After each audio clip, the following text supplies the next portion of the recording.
Y'all, I don't know about this whole Gypsy thing as far as whether she really posted that picture or not. Because somebody showed me how you could attach her TikTok to it and it not be on Lemonade. So I don't know. But here's what I will say. One of the main things with this Gypsy case on a whole is that she has always had multiple accounts under different names on Facebook and stuff like that. So this is very on brand for her. Do I think that that Lemonade account is her account? Yes. Fight me. Okay, I do.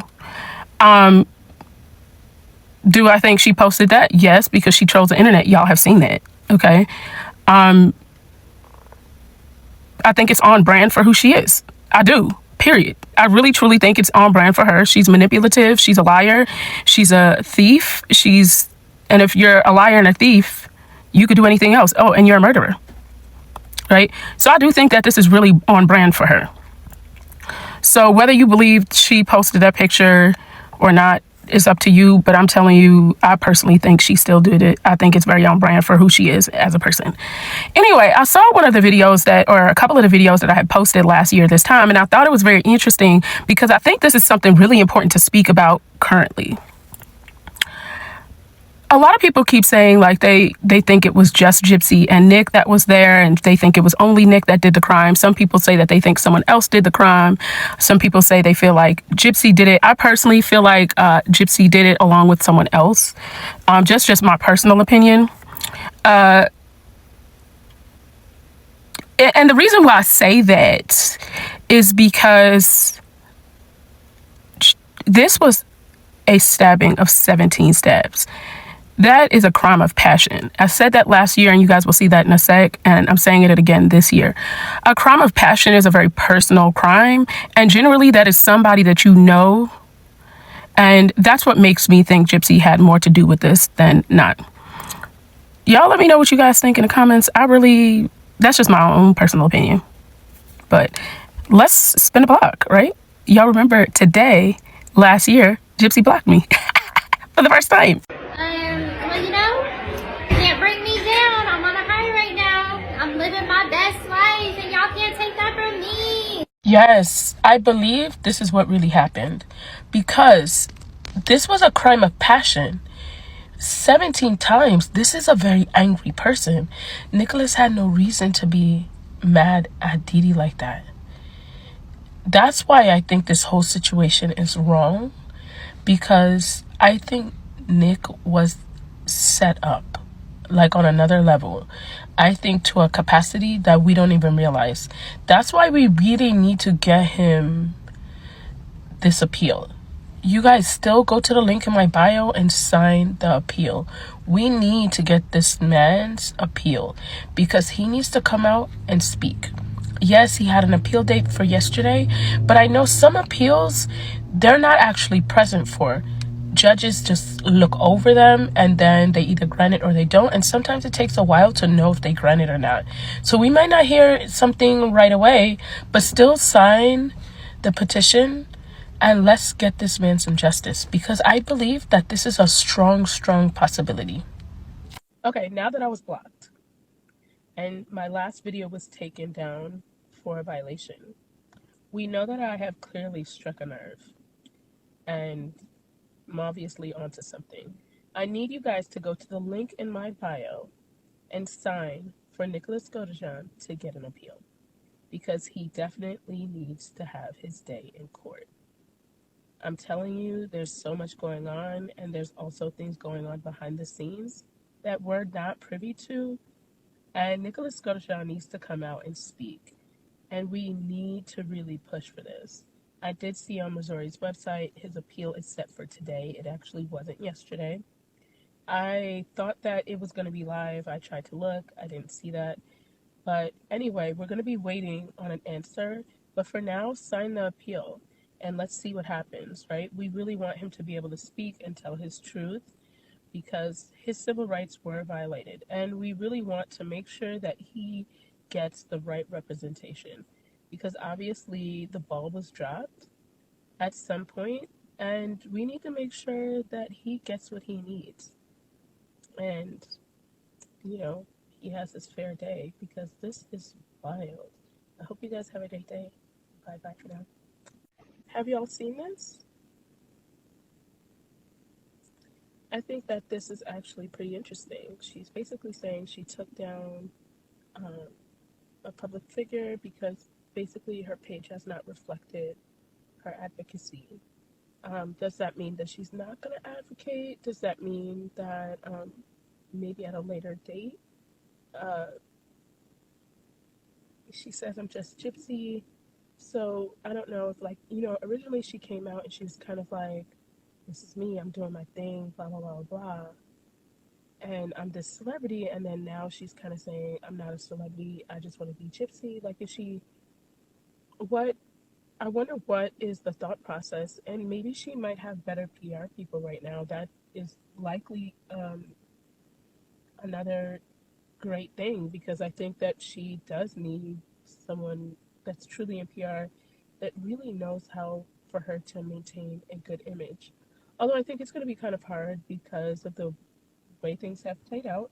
I think that she can maintain a better image. She just needs to have like better PR and kind of just taking accountability, because I think for me, the biggest issue with all of this is the lack of accountability. And if she took accountability, I would really respect her a lot more.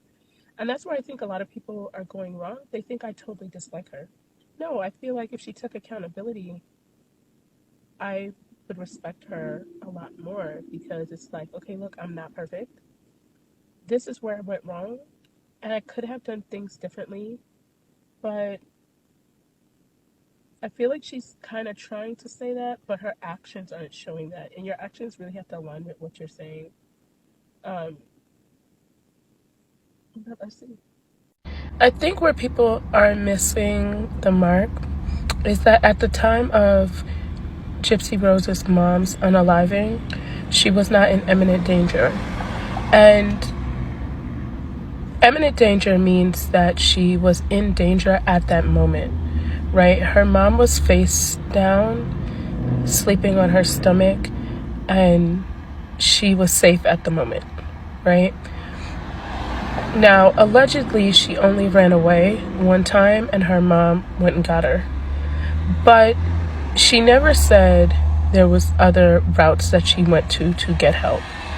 And I think if she's going to advocate or say that she's an advocate, she should advocate for reaching out for help instead of unaliving someone. I think that would be where she would win. I do not even dislike her or hate her or anything like that. I just think there's so many other ways to go about it. And the lack of accountability for me is where the issue lies. Because being accountable means that you're willing to change. And you're willing to accept your faults and make better decisions. But because she hasn't done that, I think that it's making kids feel like this was okay and you can come out and you can be a millionaire and not have to take any accountability, because no one has held her accountable. Also, she said she was going to be an advocate to the parole board, but she just took advocacy off of her profile, which means she's not doing that anymore. So she was able to say what she needed to say, but not be held accountable. To me, that's kind of an issue. At the end of the day, if you're going to make yourself into this figure and benefit off of the public because of your trauma, you're accountable to also being responsible enough for that. And that's just my honest opinion. Like I said, I don't even dislike her. I just feel like she could have handled things very different. All right, I forgot to say Happy Black History Month, everybody. One of the things I love about America is the diversity of America. There's so many different cultures and ethnicities and food, and it's amazing the diversity America has. And I think that is really great. It's one of the most diverse places that is in the world, probably the most diverse. Part of that is me being a Black woman, and I think Black history is really important, and I think history on a whole is really important. And I ran across this video this morning and it reminded me about learning about Ruby Bridges. And she's still alive today, and I think that this story is kind of important, actually really important, and I want to share it with you guys. Ruby Bridges paved the road on which so many of us have walked on, and especially me, being a Black woman that my entire life was in very diverse schools. The private school that I went to actually was not diverse when I first got there. We were the first Black family in that school. And it was such, I ended up getting a really great education. They were always very kind. It was a private Christian school. And, I met some really great friends. I hear mixed things about Black women being in predominantly white spaces growing up. And I thought that was kind of interesting hearing some of the stories that I've heard. But for me, I think it was a good thing. And it could be partially because I also would go to Jamaica every summer. I spent a couple of years in school there as well. And I was able to be in spaces where it was just us, and then diverse spaces or, predominantly white spaces. So I was in a lot of different type of spaces. So I feel like everything just seemed like normal to me, But this Ruby Bridges story really touched me because I've always known about Ruby Bridges. I've always really respected it. But I think it's important to show how far we as Americans have came. And, I think it's a touching story. I do think I want to add like a piece of Black history in my videos for the rest of Black History Month. It's not something I thought about, but I thought about this morning and I was like, this would be really good. So here we go. Thank you guys for watching so much. I love you guys so much. I really appreciate the comments. You guys have no idea how much I appreciate the fact that you guys watch my videos. And I know you guys do because a lot of times you guys will speak about something towards the end of the video or something in the middle of the video. And it just really warms my heart because I know that time is not everyone will get time. And the fact that you take your time to watch me, I appreciate it so dearly. So I just want to say thank you guys for that because I was looking at that last night and I was thinking about it while I was laying in bed. And I just love this community that we've built. And I say we because each and every one of you are like a brick that I feel like we've built it together. But I do want to say one thing because I blocked someone yesterday. And I blocked the person because they kept saying that the woman from Pakistan, that's in Pakistan, is a pedophile. The young man was 18 or 19 years old. She was 33. That's like a 14-year difference. Is it something that I would be okay with? Not really. But I also think like within a 15-year gap is not really the worst. In my opinion, it's like whatever. And, when you start talking about 20 and 30 years, and generally women that date younger men are not trying to control them. I might be wrong, but that's just my opinion. I don't date younger men, so I don't know. So I do think it's a little bit different just based off of the way different genders are. But it may be a bias of mine, and that I'm okay if I'm wrong, or if you think I'm wrong, that's whatever. But I didn't think it was appropriate to constantly keep putting that in my comment section. That was just not something that I thought was okay. And for that person to constantly say, well, why would you remove my comment? Like, you're not entitled to saying something that I don't think is appropriate. Does that make sense? Like, I just want to put that out there because I just want this to be a space where we're able to speak, but not be... There's enough going on in the world for us to have negativity in our spaces. And especially for me, I'm just not one that wants that. So I just want to put that out there. But anyway, let's watch this video. Thank you guys so much for all you guys do. I appreciate each and every one of you. So the little Black girl in this picture being escorted by U.S. Marshals is Ruby Bridges. The date is November 14th, 1960, and it's her very first day of school. First grade at William Frantz Elementary School. You see, what Ruby didn't even understand as she walked through those doors was that she was the very first Black student to integrate an all-white school segregated in the Deep South. Ruby had to be escorted by U.S. Marshals because there was an angry mob of white parents that protested her presence in the school with their children. What's funny is that she wasn't even scared. In her little innocent 6-year-old mind, she thought that all these yelling, hollering, screaming, angry people were a part of a Mardi Gras parade. I thought that I had ventured into a parade, and so I wasn't afraid at all. She had no idea it had anything to do with her. A lot of people don't truly know what happened after she got inside the school. The minute I got into the building, they took me to the principal's office. And all of the crowd that was outside, they immediately rushed in behind me. And they started to run into every class, and they took every child out of school. Every single last one of them. So on her second day of school, she was placed alone in the classroom with the teacher, Barbara Henry. That entire year I spent in the classroom alone with a single teacher because teachers quit their jobs. They didn't want to teach black kids. Every day that Ruby walked into that school, she had to be escorted by marshals because there were threats and racial slurs being yelled at her from a crowd every single day. And on one especially disgusting encounter, she's greeted by a protester holding a black doll inside of a coffin. A 6-year-old little girl, barred from the cafeteria. She couldn't play outside, and she had to have marshals escort her to the bathroom anytime she needed to use it. And yet, Ruby didn't miss a single day of school that year. All right, y'all. So your girl is still in Pakistan, cutting up, okay? But she was in a mental hospital. And I saw the video. I was trying to look for it again, but I can't find it. They were really treating her very kind. And I thought that the storyteller's take on it was a very interesting take. And I want it to be something that I share with you guys. Not everybody might agree with this, and some people may, and some people won't. But I think it's really good for us to reflect as a country and how we are, and to see other people's perspectives of us.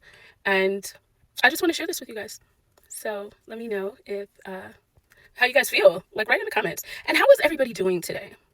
I think it's really important to see how you guys are doing, because, and I think I'm going to try to do that more often, remember to do that more often, because, you know, there's always a lot of stuff going on, and I never know how you guys are doing.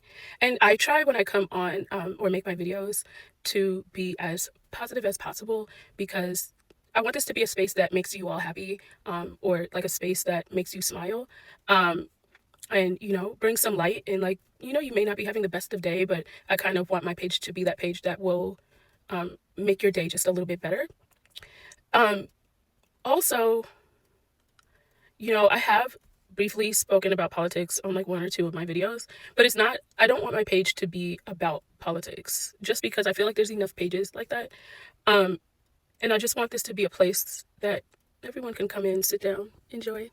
And I hope you guys enjoy me just as much as I enjoy you guys, your comments, your opinions. I just want it to be a space that you guys feel welcomed. So anyway, let's watch this video about the lady in Pakistan. I keep calling her the Pakistani lady, but it's so funny because I don't know if you guys remember the video that I did where she was like speaking to the media, and she was like, I'm going to get my Pakistani ID and passport. Do you agree? Yeah, I'm telling you, that lady's going to go far in life. Because the fact that she is saying what it is, and they're just kind of like, yeah, okay, all right, let's do this. Like, okay, all right, do your thing. Do your big one, sis. Do your big one. If Onaija coming to Pakistan was the best thing for Pakistan's PR, had this been a Pakistani woman who probably wore a scarf and fell in love with a guy in America and gone to America, had a mental breakdown, that would have been the worst, the absolute worst thing for Pakistan's PR. And I need to talk about this, and let me explain. See, when Onaija came over here, one thing you will notice, and you notice this in all the videos and the clips and everything, is that Pakistanis dealt with her with empathy, kindness, and with kid gloves, because we know it's a woman in love. She's the one who catfished, but still, she's a woman in love. We need to respect that. And at the same time, she's also not well. So we dealt with her with empathy and kindness. You see, there was this really sweet video, which I think I reposted it yesterday. She was in the hospital, and I think she was having a lucid phase, because I think she was medicated, and she was crying, because I think she was kind of realizing what was happening. And there were people all around her telling her, it's okay, we're here, you don't need to feel alone. And you know, that was really sweet. And that video was quite widely shared on social media over here. And the caption that the person had written over here was that, like, seeing her cry is just making me cry also, because she feels so alone. Now, the one thing which I want to add over here is that people over here, we have this sense of humanity and empathy, that we are empathizing with her. And one thing you're going to notice over here is that not one person has referred to her as a black woman. No, no, no. We talk to her as Miss, Madam, Lady. Like, it's very respectful. It's very respectful, despite the fact that she is saying absolute nonsense. Despite the fact, but still, respectful. She's a guest in our country. We need to respect that. Now, had this been a Pakistani woman who probably wore a scarf, and she fell in love. She fell in love. Probably she was the one who catfished either also, but made it to America and had a mental breakdown. I'll tell you what would have happened. The minute the media would have had the story, the minute, they would not talk to her as Miss Madam Lady. No, she would have been a Muslim woman. A Muslim woman. That's how they would have referred to her as. They would have flashed her picture, flashed it everywhere, and they would have called her Muslim Pakistani woman.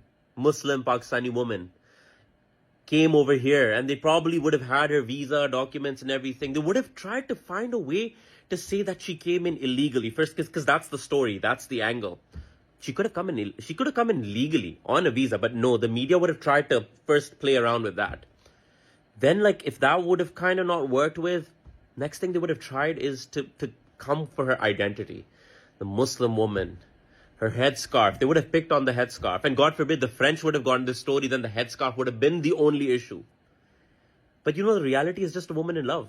She's just in love. And she's a bit crazy. And they would have forgotten that. They would have completely forgotten that. That would not have been the story. And even if she was having a manic episode, somehow they would have tried to say, she said Allahu Akbar. She said Allahu Akbar.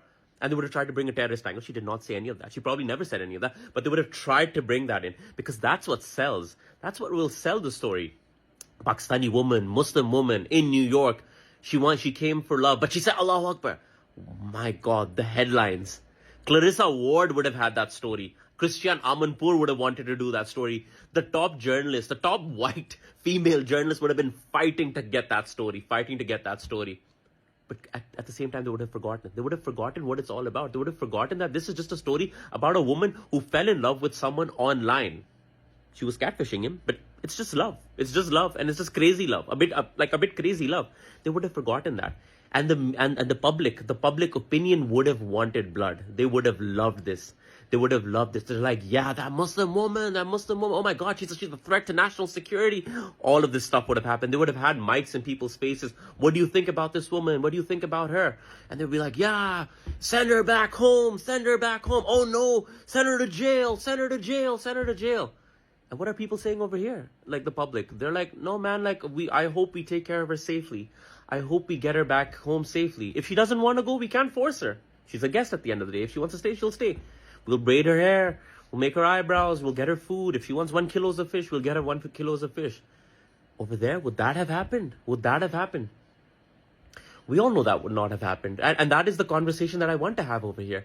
I've been to America many times. Numerous times. I've been to America numerous times. Both my siblings live there. And I love going there. But you know, the feeling that you have as being an other, especially with the security apparatus, where I know they're looking at me differently. I'm an educated person. I'm a doctor. I'm a doctor by profession and education. I have 2 masters.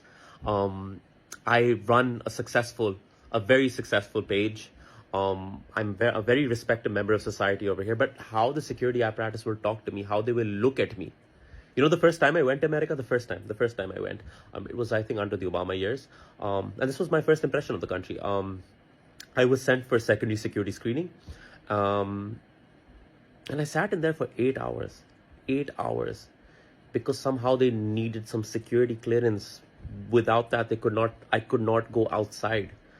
And I just sat there. And nobody would tell me anything about, like, what is happening with me, what is not happening.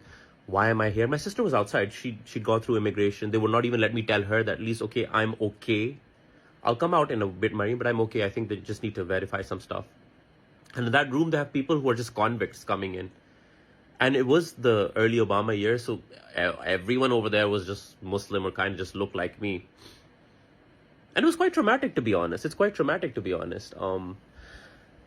So yeah, like I really wonder what would have happened, like if this was a Pakistani woman who probably wore a hijab, who probably wore a scarf. It's having a manic episode and she just landed in America just for love. Despite being the catfishy, but she's landed there. Would people have treated her the same? Like over here, we're trying our best to send her back. To send her back in one piece. To send her back happy. To send her back healthy.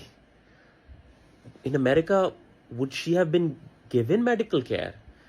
Would there be anyone who would have worried that, you know what, this person is maybe having a manic episode. Maybe she needs medications. No, man, they probably would have been, oh, is she on Medicare? Is she on Medicaid? What insurance plan does she have? Oh my God, if I call an ambulance, it's going to cost that much dollar or that much. We're not even worrying about that over here. We'll pay. She just needs to be okay, because human life is precious. Human life is special. And we value it. But over there, it's just a commodity. And you feel like a burden. And like everyone has a price over there. And that's what I wonder. And I wonder how would it have ended?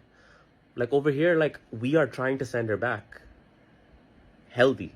Over there, I think she probably would have had a knee on her neck. She would have probably been dead by now. Or maybe in a CIA black site or something and never to be seen again.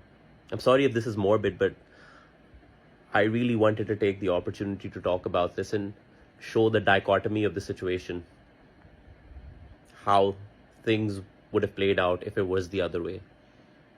Because at the end of the day, this is just a woman in love. She's just in love, and love brought her across the 7 seas over here. Even if she's a bit crazy, we can take care of crazy. Would you have seen it the same way over there? Because I feel like we are so dehumanized and demonized in the media that the idea that, you know, a Pakistani woman too, a hijab wearing woman, maybe she can also fall in love. She also has dreams. She also has hopes. She can also fall in love across the 7 seas. Would you have been able to comprehend that? Or would you just see her as oppressed, extreme, terrorist? Ask yourself that.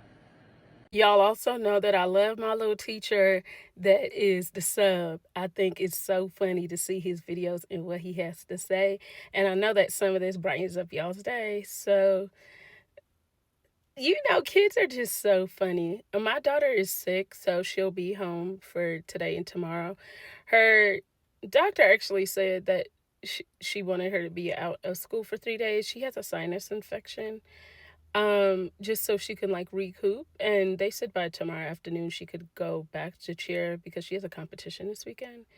So let's hope she feels better for her competition, because she has practice tomorrow night and then she has her competition on Saturday or Sunday. But let's just hope. Okay, let's hope. Cross our fingers that everything goes and she gets to do her competition. But anyway, you guys, I hope that this was good for you guys. And let me know if you guys are liking these videos, because I want you guys to enjoy whatever you're watching. So let me know what you like. And also let me know if there's something else you guys want me to do. I am all for you guys, okay?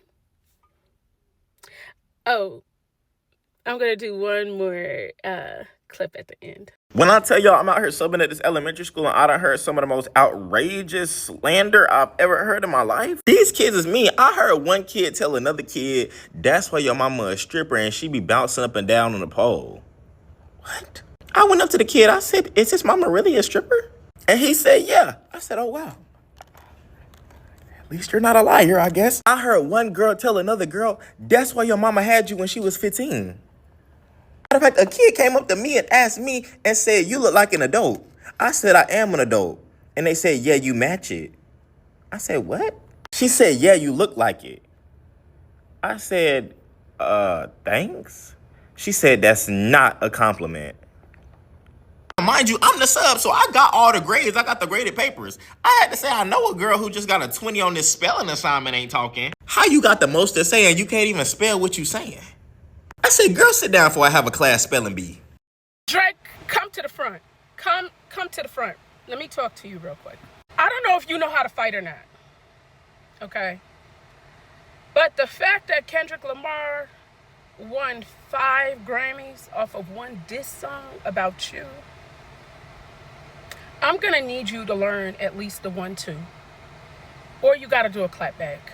You can't just let this go. He won 5 Grammys off one diss track. You have, a total of 5 Grammys in the last, 14 years? Yeah, no. And Tay Tay was dancing. Let's play the clip. They not like us. They not like us. They not like us. Tay Tay did that. They not like us. They not like us. They not like us. Certified? They gon' let you disrespect Pop, nigga. I think that open show will be your last stop, nigga. Drake, if you take this sitting down, just know next year Hollywood is really gonna go in on you. You got 1 year to get it together. You can't let this slide. Okay? Even Tay Tay was making a joke out of you. Our sweet dear Taylor Swift. I'm gonna need you to get it together, Drake. Get it together. The fact that your kid telling folks that you a stripper at night and then they using it to clap back at you, child, it don't get any wilder than that. It doesn't. It really does not. But what I think is so funny about it is the way kids are so messy, because my daughter has a hoodie that says Flawless Nina and she'll wear it to school. And, you know, she's like, yeah, my mommy is Flawless Nina. My mom's famous. I'm not famous, girl. I just got a little TikTok channel and a little YouTube channel. You out here telling folks I'm famous when I'm not. I'm just a regular person, girl. Don't make these people think I'm somebody that I'm not. And you know what? I don't want to be famous. I just want to enjoy the people around me, and I want the people around me to enjoy me too. And I just want to have fun, make people laugh, and have a great day. I just want to brighten up people's day. I don't really want to be famous. And I know that a lot of people want to be famous, but you know, life is too short to, I don't know. Being famous is not necessarily a good thing. I think in some aspects you're critiqued more, which, I mean, I really don't care about people's opinions, but I just want to be me. That's all. If I become famous, then I guess it's okay, but I just want to be me. I enjoy what we do here, right? I enjoy it. But I just think it's so funny. My daughter's like, yeah, my mom is Flawless Nina. You don't know who she is? Like, if you say you don't know who I am, my daughter's like, what? Where have you been? When I tell you my daughter's my biggest hype man, y'all don't understand. Oh, also, and one time, I'll never forget this. So I was manifesting when last year, 2023, December 2023. I said, you know what? Money is no longer going to be an issue. I'm going to be a millionaire. I'm going to help everyone that I could possibly help that's in a bad situation. You know, I am going to be the one to retire my mom. I am going to be the one to make sure that my family is good. And my daughter said to me, she said, Mom, I know you're going to do that. I know you are, because you're amazing. You do everything you say you're going to do, you do. So I said, okay. So a couple of months later, like maybe 2 months later, Lonnie said, Mom, did you get that money yet? I said, what money? She said, remember the money. You was going to be a millionaire. You're going to be a millionaire. Oh, I said, oh, no, it's coming. Not yet. And you know what? That day I sat down and I said to myself, my baby holds me accountable to work hard and strive every day. And if I ever forget, my baby gonna remind me. And you know, I thought about that. I said, you know, God is really good, because she makes me every day want to be a better version of me. And she makes me, I never want to let her down, because I know that if I let her down,